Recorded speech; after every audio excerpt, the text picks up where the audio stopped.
एक आदमी, और वो कौन था जिसको अरशद शरीफ शहीद कहता था? वो कौन था? वो एक आदमी वो फैसला कर बैठा था कि जनाब मैंने इस पार्टी को खत्म करना है, इमरान खान को खत्म करना है, डिस्क्वालीफाई किसी तरह करना है, केसेस करने हैं, मेरी पार्टी के ऊपर केसेस करने हैं, मेरे लोगों के ऊपर।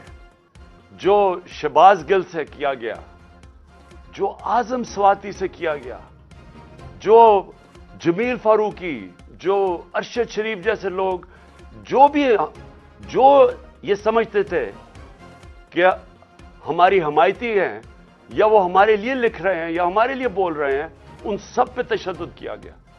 सोशल मीडिया के लोगों के ऊपर जो किया गया, जुल्म किया गया, और फिर मुझे आखिर में प्लान बनाया गया कि मुझे रास्ते से हटाया जाए।